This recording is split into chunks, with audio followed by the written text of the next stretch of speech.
Mike era un niño de 12 años que vivía con sus padres en una gran ciudad.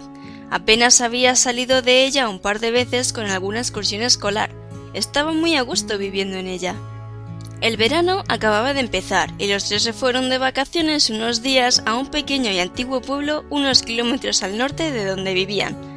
Mike no tenía muchas ganas de ir, prefería quedarse con sus amigos, pero no se podía quedar solo.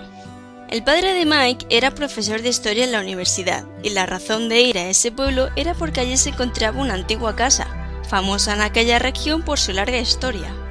Pero aparte de eso, esa gran casa también tenía una extensa biblioteca con gran cantidad de libros de siglos pasados, y esa era la razón por la que su padre quería visitar ese pueblo.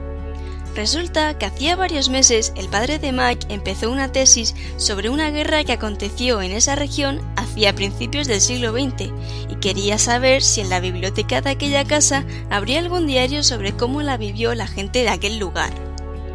Apenas tardaron un par de horas en llegar al pueblo, pero fue suficiente como para que Mike acabara con la batería de la consola con la que había estado jugando para entretenerse. Dejaron su coche en el aparcamiento del hostel donde se iban a quedar, bajaron las maletas y las llevaron al interior antes de buscar un lugar para ir a comer. Mientras caminaban por esas calles, Mike pudo comprobar que todas las casas, o la mayoría de ellas, parecían muy antiguas, pero el tamaño de estas no se podía comparar al de la casa que su padre quería visitar en ese pueblo. De repente, Mike se tropezó con un señor que iba en dirección contraria. Era un hombre bien vestido, algo mayor y con pelo canoso, que parecía estar pensando en sus cosas y tenía cierta prisa. Ese señor se giró y se disculpó por tropezarse con el chico, pero apenas le dejó tiempo a Mike para responderle nada y se fue. Realmente tenía mucha prisa. Cuando Mike se iba a dar la vuelta para seguir a sus padres, se dio cuenta de que había algo tirado en el suelo. Se trataba de un papel escrito que seguramente se le había caído al hombre que se acababa de ir. La curiosidad pudo con el muchacho y no pudo evitar coger y leer ese papel. Había muchas anotaciones escritas, dibujos de una casa, flechas, habitaciones con estanterías, etc.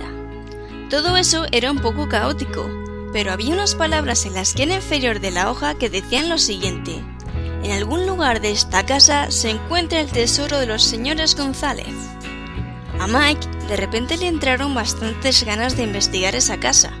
No le resultó difícil saber de cuál se trataba, ya que las imágenes que tenía su padre de la casa que quería visitar eran bastante similares a los dibujos de esa hoja. La madre de Mike le llamó la atención para que no se quedara atrás. Cuando los alcanzó, su padre les dijo que después de comer irían a ver la casa. Tenía muchas ganas de leer los libros que se encontraban en ella. Mike se emocionó. De repente pensó que quizás no fuera tan mala idea pasar unos días de sus vacaciones de verano en aquel pueblo. Ahora tenía algo con lo que entretenerse. ¿Quién sabe? Lo mismo es capaz de encontrar ese tesoro que se menciona en el papel y que aún no sabemos de qué se trata. ¿Quieres saber cómo continúa la historia? Estate atento y en poco tiempo descubrirás más secretos sobre esta aventura. ¡Adiós!